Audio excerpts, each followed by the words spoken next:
हाय, स्वागत है आपका मेरे YouTube चैनल पे। पाइथन के इस लेक्चर में हम फंक्शंस पे ही ध्यान रखेंगे और ये फंक्शंस का 8वां लेक्चर है। इसमें हम सीखेंगे कि कैसे एक फंक्शन में लिस्ट भेजी जा सकती है, कैसे एक फंक्शन से लिस्ट रिटर्न की जा सकती है। ध्यान रखना, कभी भी फंक्शन एक से ज्यादा वैल्यू रिटर्न नहीं करता है दूसरी लैंग्वेजेस में, लेकिन पाइथन इस लिमिट को ओवर पार कर देता है। आप लिस्ट यानी एक से ज्यादा वैल्यूज भी रिटर्न कर सकते हैं, आप एक ट्यूपल भी रिटर्न कर सकते हैं एक फंक्शन से।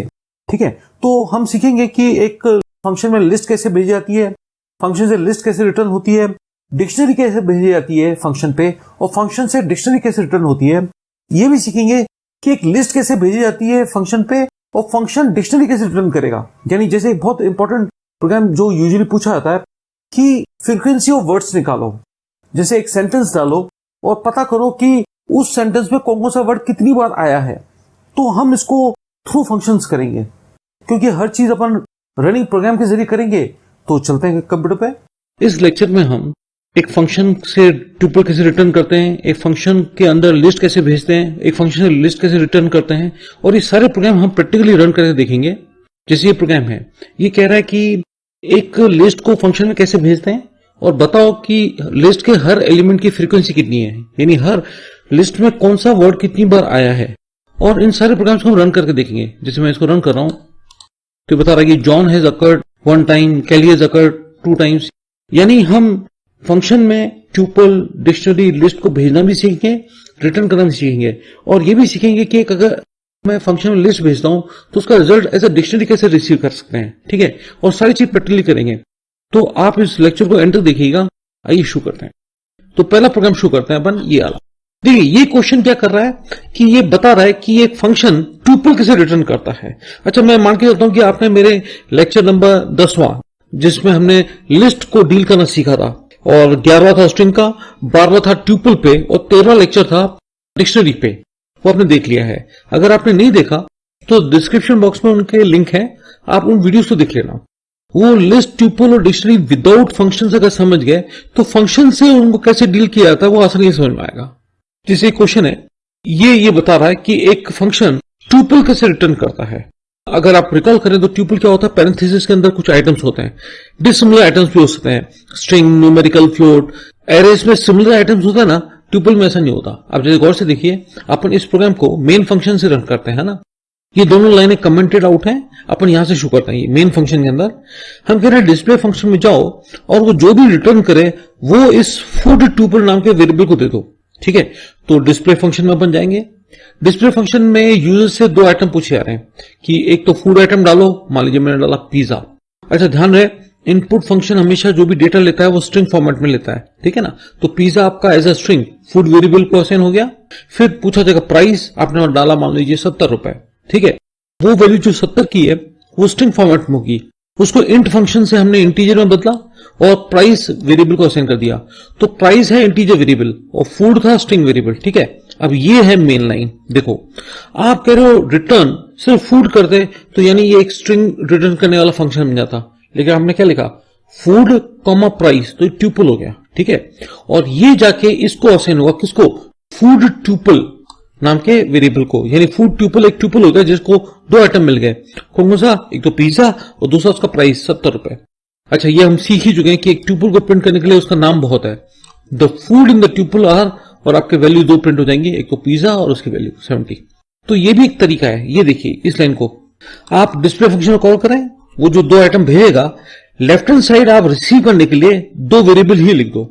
यानी जो पिज्जा आया वो लेफ्ट हैंड साइड वेरिएबल यानी फूड आइटम नाम के वेरिएबल को असाइन करेगा, और जो उसका रेट आ रहा है 70 रुपीज जो आ रहा है वो दूसरे वेरिएबल को असाइन करेगा, रेट को। तो आप चाहें तो एज अ सिंगल ट्यूपल में उन 2 डेटा को रिसीव कर सकते हैं, और चाहे तो 2 अलग अलग वेरिएबल के रूप में ले सकते हैं। तो इस स्थिति में ये ट्यूपल नहीं रहा है ना, ये आपका अलग अलग वेरिएबल्स हो गए। ये प्रिंट स्टेटमेंट डिस्प्ले कर रहा है फूड आइटम पिज्जा और उसका प्राइस 70 रुपीज, है ना। इसको अपन एक बार रन करके देखते हैं। मैंने इसको कॉपी किया, स्पाइडर आईडी में गया मैं और उसको पेस्ट कर दिया।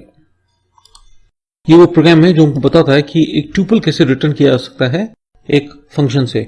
अगर आपसे कभी ये भी इंटरव्यूज में पूछा जाए कि एक फंक्शन एक से ज्यादा वैल्यू कैसे रिटर्न करता है, तो ये प्रोग्राम काम आ सकता है ना। इसको मैं रन कर रहा हूं, ये रन किया, कह रहा है फूड आइटम डालो, अपन समझने के लिहाज से पिज्जा ही लिखते हैं। प्राइस अपन ने लिख दिया सपोज 70 रुपीज। ये देखो पैरेंथेसिस आ गया ना, तो यानी ये ट्यूपल है।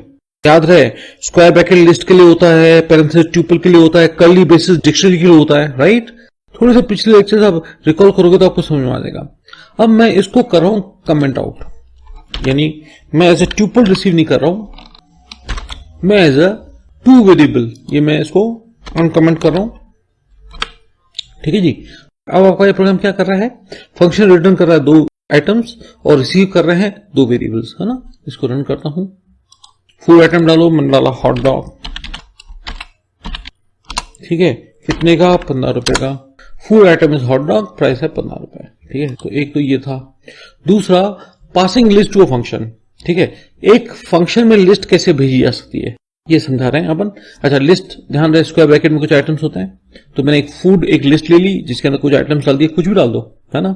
It can be mix also, string, integer, whatever, है ना। अब आप कह रहे हो कि डिस्प आइटम्स फंक्शन में जाओ और साथ में फूड को ले जाओ, ठीक है। फूड लिस्ट है मेरी, यानी जो फूड आर्ग्यूमेंट है ये जाके इस मेन्यू पैरामीटर को असाइन हो गया, ठीक है। ये फंक्शन है मेरा डिस्प आइटम्स। फूड आइटम्स आर, और ये हम जानते ही हैं लिस्ट को डिस्प्ले करने का एक तरीका फॉर लूप, जिसके अंदर इन कीवर्ड यूज किया है। जब आप इन करके एक लिस्ट लिखते हो तो लिस्ट का पहला एलिमेंट एन को असाइन होगा, फॉर लूप रन होगा, फिर लिस्ट का दूसरा आइटम एन को असाइन होगा, फिर फॉर लूप रन होगा। ऐसे करके लिस्ट के सारे एलिमेंट एक एक करके एन को असाइन होंगे, जो भी लेफ्ट हैंड साइड वेरिएबल होगा, एन हो या कुछ भी हो, और ये लूप रन होता जाएगा। तो आपका ये जो लिस्ट है फूड, ये जाके मेन्यू को असाइन हो गया। अब इसका पहला आइटम यानी पिज्जा जाके एन को असाइन हुआ, प्रिंट एन, पिज्जा प्रिंट हो गया। नेक्स्ट इटरेशन में नेक्स्ट एलिमेंट हॉट डॉग, ये एन को असाइन होगा, ये डिस्प्ले हो जाएगा। फिर बर्गर, ये असाइन होगा एन को, ये डिस्प्ले हो जाएगा। यानी ये फॉर लूप ऑटोमेटिकली जैसे लिस्ट एलिमेंट्स खत्म होंगे एग्जिट कर जाएगा ऑटोमेटिकली, है ना। तो इसको भी एक बार रन करके देखते हैं। इसको मैं डिलीट करता हूं, इसको पेस्ट किया, रन कर रहा हूं। देखिए फूड आइटम्स आ, तो ये प्रोग्राम है ये बताने के लिए कि एक फंक्शन के अंदर लिस्ट कैसे भेजी जा सकती है ना। फंक्शन से लिस्ट कैसे रिटर्न की जा सकती है, ये बहुत इंपॉर्टेंट क्वेश्चन है। ध्यान रखना, आपसे 100% ये पूछा जाएगा कई बार कि एक फंक्शन से मैं बहुत सारे आइटम्स रिटर्न करना चाहता हूं तो कैसे करूं। एज ए ट्यूपल तो था ही, ये लिस्ट भी एक तरीका है। इसमें देखो मैं क्या कर रहा हूं, पहले अपन मेन फंक्शन में आ रहे हैं। मैं कह रहा हूं क्रिएट लिस्ट नाम के फंक्शन में जाओ, जो भी रिटर्न करे ये आके लेफ्ट हैंड साइड नाम के वेरिएबल को दे दो। तो कंट्रोल क्रिएट लिस्ट नाम के फंक्शन में जाएगा ऊपर, ठीक है। ये देखिए आपने एक एम्प्टी लिस्ट बनाई फूड लिस्ट नाम से, और यूजर से कह रहे हैं बताओ इस लिस्ट में कितने आइटम्स हैं। यानी ये फंक्शन क्या कर रहा है, लिस्ट रिटर्न कर रहा है। तो हम लिस्ट पहले क्रिएट कर रहे हैं फंक्शन के अंदर। मान लीजिए यूजर ने कहा 3 आइटम है, वो 3 जाके इंटीजर में बदल के ये टाइप कास्टिंग कर रहा है, एन को असाइन हो गया, ठीक है। तो एन की वैल्यू होगी 3। स्क्रीन पे लिखा है एंटर 3 आइटम्स, यानी यूजर को बोला जा रहा है आप 3 कौन से आइटम चाहते हो वो आप डालना शुरू करो। ये आपका फॉर लूप है जो 0 से लेकर 3 तक जाएगा। ये 3 एक्सक्लूसिव है, यानी आई की वैल्यू 0, 1 एंड 2, यानी 3 बार चलेगा, जिसमें आई की वैल्यू पहले 0 होगी, फिर 1 होगी, फिर 2 होगी, यानी लूप 3 बार चलने वाला है। इनपुट फंक्शन कॉल हो रहा है, यानी यूजर से वैल्यू पूछी जाएगी। पहली वैल्यू जो भी डाली वो आइटम नाम के वेरिएबल को असाइन होगा। अपेंड फंक्शन हम 10वें लेक्चर में कर चुके हैं लिस्ट में, कि अपेंड फंक्शन से लिस्ट के अंदर आइटम जोड़ा जाता है। अपेंड का मतलब होता है एड एट द एंड। अभी तो लिस्ट खाली ही है, तो ये आपका जो पहला आइटम आपने डाला, मान लीजिए आपने डाला पिज्जा, तो पिज्जा जाके फूड लिस्ट नाम की लिस्ट को असाइन हो जाएगा, ऐड हो जाएगा उसके अंदर। फिर ये लूप चलेगा, आई की हो जाएगी 1, क्या वो 3 से कम है, 1 3 से छोटा है, हाँ जी। नेक्स्ट बार इनपुट रन होगा, आपने दूसरी वैल्यू डाली, अगेन इनपुट फंक्शन कॉल होगा, यूजर से वैल्यू पूछेगा कंप्यूटर, यूजर ने दूसरी वैल्यू डाल दी, मान लीजिए बर्गर, बर्गर किसको असाइन होगा, आइटम को, वो आइटम भी अपेंड हो जाएगा, है ना, लिस्ट में, ठीक है। फिर आई की हो जाएगी 2, क्या 2 3 से छोटा होता है, बिल्कुल। फिर तीसरी वैल्यू डाली जाएगी, जो भी तीसरी वैल्यू डाली, मान लीजिए डाला हॉट डॉग, वो आइटम को वेरिएबल को असाइन हुआ, अपेंड से वो भी ऐड हो गया। फिर आई की हो जाएगी 3 जो कि अलाउड नहीं है।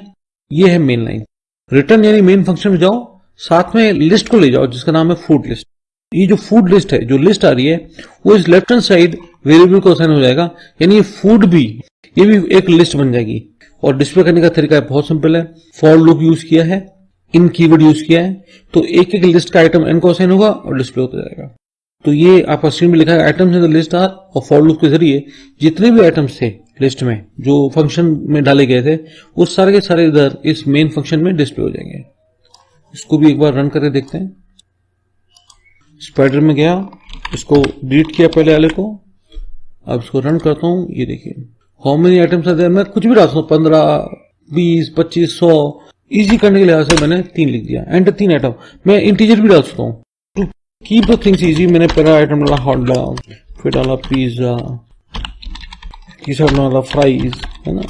Items in the list are hot dog, pizza and fries. आप देख रहे हैं फंक्शन रिटर्निंग लिस्ट, ये दूसरा तरीका है। इसमें क्या है, हमने एक फूड लिस्ट नाम की एक लिस्ट बनाई, आइटम जोड़े और लिस्ट को रिटर्न किया। इसके अंदर हम लिस्ट नहीं बना रहे, इसके अंदर सारा गेम है इस रिटर्न स्टेटमेंट में। देखो इसमें हम क्या कर रहे हैं, रिटर्न और स्क्वायर ब्रैकेट यानी लिस्ट के रूप में 3 आइटम भेज रहे हैं। यानी इस क्वेश्चन में क्या होगा, यूजर से हम वैल्यूज मांगेंगे और उनको एक लिस्ट का रूप देकर रिटर्न करेंगे। ठीक है, एक एम्प्टी लिस्ट बना के फिर नहीं उसके अंदर अपेंड कर रहे। देखो मैं समझाता हूं इसको, पहले आप मेन फंक्शन में आ जाओ, मार्क्स लिस्ट नाम के फंक्शन को कॉल करो और वो जो भी रिटर्न करे वो स्टूडेंट नाम के वेरिएबल को असाइन कर दो, तो कंट्रोल मार्क्स लिस्ट में आएगा। आप अपना नाम डालिए, मैं डाला बिंटू। बिंटू किस वेरिएबल को असाइन होगा, नेम वेरिएबल को। अपने 2 सब्जेक्ट के मार्क्स डालिए। ठीक है, मैं डाला पहले है 70 इनपुट फंक्शन से जाएगा स्ट्रिंग फॉर्मेट में, इंट फंक्शन उसको टाइप पास करेगा, वो वैल्यू जो 70 की है उसको वो इंटीजर में बदलेगा और sub1 नाम के वेरिएबल को असाइन कर देगा। दूसरी मैंने संख्या डाली, मान लीजिए 75 को भी इंटीजर में बदल के ये दूसरे वेरिएबल को असाइन कर दिया sub2 में। अभी तक कहीं हमने लिस्ट बनाई नहीं है, यहां पे है पूरा गेम। देखो रिटर्न करो क्या, स्क्वायर ब्रैकेट के अंदर नेम यानी बिंटू और उसके 2 मार्क्स, स्क्वायर ब्रैकेट यानी वो लिस्ट बन गया। यानी रिटर्न स्टेटमेंट एक लिस्ट के रूप में डेटा जो था उसको रिटर्न कर रहा है मेन फंक्शन पे। तो ये जो स्टूडेंट है ये वेरिएबल अब लिस्ट बन गया। Details of the student is, इसका प्रूफ क्या है, मैंने एक लिस्ट को ऐसे भी डिस्प्ले करता हूं उसका नाम लिखकर, तो आपका ऐसे स्क्वायर ब्रैकेट डिस्प्ले हो जाएगी तीनों आइटम। ये प्रूफ हो गया कि ये लिस्ट ही है ना। Details of the student is और ये लिस्ट डिस्प्ले कर दी। और एक तरीका तो हम जानते ही है, फॉर लूप, जिसमें इन कीवर्ड का इस्तेमाल किया जाए। वेरिएबल कुछ भी होता है, हाँ अगेन वो एक एक एलिमेंट लिस्ट का n वेरिएबल का असाइन होगा और डिस्प्ले होता जाएगा। यानी मैं कुल मिला के ये कहना चाहता हूं, जब आपको फंक्शन से लिस्ट रिटर्न करना हो तो चाहे तो आप एक एम्प्टी लिस्ट क्रिएट करके उसके अंदर अपेंड करें और उस लिस्ट को रिटर्न करें, और चाहे तो कितने भी आइटम्स आप नॉर्मल वेरिएबल के रूप में क्रिएट करें या यूजर से मांगे और स्क्वायर ब्रैकेट के फॉर्मेट में रिटर्न करके एज ए लिस्ट रिटर्न करें मेन फंक्शन को। ये देखिए इसको भी मैं रन करता हूं, इसको डिलीट किया, इसको पेस्ट किया और इसको रन किया। नाम डालिए, मैंने डाला बिंटू, सब्जेक्ट के मार्क्स 70 और दूसरे हैं मान लीजिए 80। देखो ये देखो पहला जो आउटपुट आया वो इस प्रिंट स्टेटमेंट से आया जिसमें हमने लिस्ट को उसका नाम लिखकर डिस्प्ले कर दिया। ये देखो स्क्वायर ब्रैकेट में, ये स्क्वायर ब्रैकेट प्रूव करता है कि स्टूडेंट जो भी है लिस्ट ही है, यानी इस फंक्शन ने लिस्ट ही रिटर्न की है। और दूसरे ये जो आइटम्स डिस्प्ले हुए हैं ये फॉर लूप से हुआ है जिसमें एक एक लिस्ट का एलिमेंट एक्सेस करके अपने डिस्प्ले किया है। एक और प्रोग्राम, डिक्शनरी कैसे एक फंक्शन को भेजी जाती है ना। आप कौन से देखो डिक्शनरी कर्ली ब्रेसेस में होता है। डिक्शनरी का अगर आप रिकॉल करो 12th लेक्चर था, की और वैल्यू के पेयर को हम डिक्शनरी कहते हैं, है ना। जैसे अब देखो मेन फंक्शन में आता हूं मैं, फूड डिक्ट यानी फूड डिक्शनरी मैंने क्रिएट की, उसके अंदर मैंने की वैल्यू की और वैल्यू। देखो डिक्शनरी की वैल्यू का एक जोड़ा होता है, हमेशा ध्यान रखना डिक्शनरी को हम हैश टेबल भी बोलते हैं, एसोसिएटिव एरे भी बोलते हैं, है ना। तो अब आपका ये एक डिक्शनरी बन गया जिसमें पिज्जा की है 60 उसकी वैल्यू है, बर्गर अगेन की है ये 20 उसकी वैल्यू है, हॉट डॉग अगेन की है 15 उसकी वैल्यू है। यानी 3 कीज और 3 वैल्यू का अपन ने एक डिक्शनरी बना दी जिसका नाम लगा फूड डिक्ट। ठीक है, आप कह रहे हो कि डिस्प आइटम्स नाम के फंक्शन में जाओ और ये डिक्शनरी फूड डिक्ट साथ ले जाओ। तो अंडरस्टूड, ये फूड डिक्ट नाम की डिक्शनरी इस फूडी इस पैरामीटर असाइन हो गया और ये आपका एक प्रिंट स्टेटमेंट डिस्प्ले होगा, food items and price list is. और ये आपको ध्यान रखना, लेक्चर अपन ने 12th में सीखा था कि आइटम्स क्या करता है, एक की वैल्यू का जोड़ा निकाल देता है, एक्सेस करता है ना। आपने क्या किया, आपने लिखा फूडी यानी ये जो डिक्शनरी है उसका आइटम्स यानी एक की वैल्यू एक्सेस करो और उस की वैल्यू को इस लेफ्ट हैंड साइड दोनों वेरिएबल को असाइन कर दो। की फूड को असाइन होगी और जो वैल्यू है वो वेरिएबल वैल्यू को असाइन होगी। आप कुछ भी वेरिएबल लेफ्ट हैंड साइड लिख सकते हो। तो आपका पिज्जा इसको फूड को असाइन हुआ, 60 आपके वैल्यू को असाइन हुआ और स्क्रीन पे क्या प्रिंट हो जाएगा, प्राइस ऑफ पिज्जा इज 60। फिर नेक्स्ट इटरेशन होगा, अगेन आइटम्स नेक्स्ट की वैल्यू को एक्सेस करेगा और इस की यानी बर्गर जाके इस फूड वेरिएबल को असाइन होगा और 20 जाके इस नेक्स्ट वेरिएबल को असाइन होगा वैल्यू को, अगेन फॉर लूप रन होगा, प्राइस ऑफ बर्गर इज 20। यानी एक एक आइटम्स यानी एक एक की वैल्यू का जोड़ा निकाल के ये फॉर लूप डिस्प्ले करता जाएगा। इसको भी कॉपी करता अपन, इसको यहां आया, इसको यहां पेस्ट किया और रन कर दिया। ये देखिए आप देख रहे हैं। एक और प्रोग्राम करेंगे अपन, ये देखो फंक्शन रिटर्निंग अ डिक्शनरी। अब अगर फंक्शन से डिक्शनरी रिटर्न करना हो तो कैसे होगा, देखो ये डिक्ट एक आपका कंस्ट्रक्टर होता है, ठीक है, इससे आपका एक फूड आइटम्स एक एम्प्टी डिक्शनरी बन गया, ठीक है। और देखो कैसे डेटा डाला जाता है डिक्शनरी में, ये की है ना, फूड आइटम्स पिज्जा की में वैल्यू कितनी डालो 60, फूड आइटम्स बर्गर की में वैल्यू क्या डालो 20। देखो ध्यान रखना, जो नॉर्मल जो अपना एरे होता है उसमें जो इंडेक्स लोकेशन होता है, जो सबस्क्रिप्ट होता है वो हमेशा इंटीजर होता है। हमारे डिक्शनरी में जो इंडेक्स है, जो सबस्क्रिप्ट है वो एक स्ट्रिंग है। जैसे ये जो है ना पिज्जा, जैसे आपका 0th इंडेक्स लोकेशन होता है, ये पिज्जा आपका स्ट्रिंग इंडेक्स लोकेशन है, ठीक है। यानी फूड आइटम 0 के अंदर 60 नहीं है, फूड आइटम पिज्जा के अंदर 60 है, फूड आइटम बर्गर के अंदर 20 है ना। तो आपने दो एलिमेंट्स का एक डिक्शनरी बनाया, रिटर्न करो इस डिक्शनरी को, फूड आइटम्स को, तो ये डिक्शनरी जाके किसको असाइन होगा, इस वेरिएबल को, यानी ये फूड डिक्ट भी एक डिक्शनरी बन गया। Food items and price list is, और ये डिस्प्ले करने का तरीका हमने अभी जस्ट देखा ही, इसको भी एक बार कॉपी करके रन करके देखते हैं अपन। ये देख रहे हैं, ये एक क्वेश्चन है जिसमें हमको ये पता करना है कि एक लिस्ट है जिसके अंदर कुछ आइटम्स हैं, ठीक है, बताओ उन आइटम्स की फ्रीक्वेंसी क्या है। इसको अपन एक डायग्राम के जरिए समझते हैं। ये रहा, देखो क्वेश्चन को समझने की कोशिश करना। हम कह रहे हैं कि एक लिस्ट है जिसमें कुछ भी वर्ड्स हैं, बताओ कौन कौन सा वर्ड कितनी बार आया है। जैसे ये मान लीजिए जॉन, कैली, कैरोलाइन, पॉला, कैली, पॉला, ये कुछ करके एक लिस्ट बना रखी है। हम चाहते हैं आउटपुट क्या है, जॉन। जॉन कितनी बार आया है, एक बार। कैली कितनी बार आया है, 2 बार। कैरोलाइन कितनी बार आया है, 1 बार। पॉला कितनी बार आया है, 2 बार। ये आउटपुट चाहते हैं, जॉन 1, कैली 2, कैरोलाइन 1, ऐसे। और रूल क्या है कि हम इस लिस्ट को फंक्शन में भेजेंगे और फंक्शन रिटर्न करेगा डिक्शनरी के रूप में फ्रीक्वेंसी, ठीक है ना। अब देखो गौर से सुनो, ये एक हाइब्रिड हो गया। अब तक हम क्या कर रहे थे, फंक्शन को एक डिक्शनरी भेज रहे थे, फंक्शन डिक्शनरी भेज रहा था, है ना। अब हम चाहते हैं कि हम लिस्ट को भेजें और रिटर्न क्या मिले, डिक्शनरी, जो हमको बताए कि किस वर्ड की, किस लिस्ट एलिमेंट की कितनी फ्रीक्वेंसी है। अब इसको समझते हैं मेन फंक्शन से, है ना। ये मेन फंक्शन में आ जाओ। नेम्स लिस्ट करके मैंने एक लिस्ट बनाई जिसके अंदर मैंने कुछ एलिमेंट्स डाल दिए और ये कुछ रिपीटेटिव डाल रहा हूं, है ना। तो मैंने 2-3 वर्ड्स रिपीट कर दिए। अब गौर से सुनना, फाइंड फ्रिक नाम के फंक्शन में जाओ और इस लिस्ट ले जाओ नेम्स लिस्ट को। तो फाइंड फ्रिक नाम का फंक्शन ये रहा। ये नेम्स लिस्ट जो आर्ग्यूमेंट है, ये लिस्ट नेम्स पैरामीटर को साइन हो जाएगा। डिक्ट इक्वल टू, ये कर्ली ब्रेसेस में आपने एक एम्प्टी डिक्शनरी बना दी। तो यानी ये जो डिक्ट है ये एक एम्प्टी डिक्शनरी बन गई for name in list names. और ये इन जानते ही हैं कि एक एक लिस्ट एलिमेंट नेम को देगा, ठीक है। पहला जो नाम है जॉनी, ये नेम वेरिएबल को साइन हुआ। हम चेक करें कि क्या ये जो जॉनी है ये इस डिक्ट यानी ये डिक्शनरी इसमें है क्या है। तो इस ब्लॉक में जाओ, नहीं तो एल्स में जाओ। अभी तो डिक्शनरी एम्प्टी है तो एल्स में जाएगा। हम कह रहे हैं डिक्ट और जो इंडेक्स लोकेशन है, देखो ये ध्यान रखना, स्क्वायर ब्रैकेट में इंडेक्स लोकेशन होती है, वो है जॉनी। डिक्ट जॉनी के अंदर 1 डाल दो। तो ये देखो डिक्ट जॉनी, उसके अंदर वैल्यू 1 डाल दी। ध्यान रखना, अगेन से मैं रिपीट कर रहा हूं, डिक्शनरी वो होता है जिसमें इंडेक्स लोकेशन स्ट्रिंग के फॉर्मेट में होती है, ठीक है। और उस इंडेक्स लोकेशन जो स्ट्रिंग फॉर्मेट में होती है उसको कीज भी बोलते हैं, है ना। और जो कंटेंट गया उस इंडेक्स लोकेशन पे उसको वैल्यू कहते हैं। ये 1 वैल्यू है, ठीक है। अब फॉर लूप चलेगा, नेक्स्ट एलिमेंट उठा के नेम वेरिएबल को असाइन होगा। नेक्स्ट एलिमेंट कौन सा, कैली। क्या कैली डिक्ट में है क्या, डिक्ट में तो अभी क्या है, सिर्फ डिक्ट जॉन इक्वल टू 1 ही है ना। डिक्शनरी में अभी यही है, जॉन और उसकी वैल्यू 1। तो कैली नहीं है तो ये एल्स में आएगा। डिक्ट कैली के अंदर 1 डाल दो, ये डिक्ट कैली में 1 चला गया। फिर अगली वैल्यू कैरोलाइन। अगेन कैरोलाइन शब्द जो है वो नेम को असाइन होगा। क्या कैरोलाइन है क्या डिक्ट में, नहीं। Dict Caroline equal to 1। उसी प्रकार फिर पॉला, वो भी असाइन हो जाएगा। Dict Paula equal to 1, dict Paula equal to 1। तो ये 4 एलिमेंट्स आपके की वैल्यू के फॉर्मेट में डिक्ट नाम के डिक्शनरी में जा चुके हैं। अब है कैली, अगला एलिमेंट कैली। क्या कैली इस डिक्शनरी में है क्या, बिल्कुल है। डिक्ट कैली इक्वल टू 1 है। तो आप क्या करो, उसके कंटेंट में एक और जोड़ दो। तो डिक्ट कैली में 1 है, उसमें 1 जोड़ दो तो हो जाएगी 2।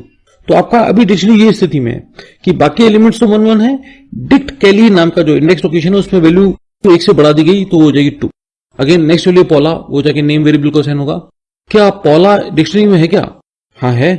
तो उस डिक्ट पॉला के अंदर 1 जोड़ दो। तो डिक्ट पॉला में पहले 1 था, उसमें 1 जोड़ दो यानी 2 हो जाएगा। ठीक है, अब लिस्ट एलिमेंट सारे खत्म हो गए। रिटर्न करो इस डिक्शनरी को, तो रिटर्न होगी डिक्शनरी जाके इस फ्रिक डिक्ट नाम की डिक्शनरी को असाइन हो जाएगा। यानी जो फ्रिक डिक्ट जो है डिक्शनरी, उसके अंदर ये आइटम्स हैं, जॉन कोलोन 1, कैली कोलोन 2, यानी आपका ये जो वर्ड और उसकी फ्रीक्वेंसी ऑटोमेटिक आ चुकी है। अब आपने क्या किया, वही आइटम्स नाम के फंक्शन से एक पूरी ये की वैल्यू निकाली, जॉन और 1। जॉन और 1 जाके इस वेरिएबल को असाइन होगा name and free Q. Output क्या आएगा, John has occurred 1 times. Next items function क्या करेगा, कैली और 2 एक्सेस होगा और इन दो वेरिएबल को असाइन होगा नेम एंड फ्री क्यू को।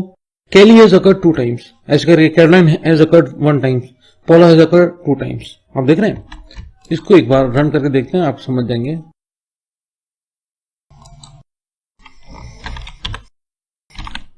अब मैं रन कर रहा हूं उसको, ये देखो, John has occurred 1 times, Kelly has occurred 2 times, है ना।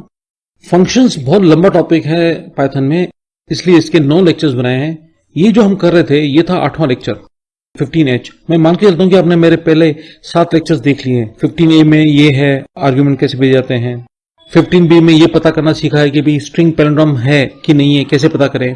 15C में फिबोनाची नंबर्स कैसे डिस्प्ले करते हैं, लोकल एंड ग्लोबल वेरिएबल्स क्या होते हैं, ये 15D में। सारे लेक्चर्स का लिंक आपको दे रहा हूं मैं डिस्क्रिप्शन बॉक्स में। आपको अगर फंक्शन पूरा समझना है तो ये सारे 9 लेक्चर देखने होंगे।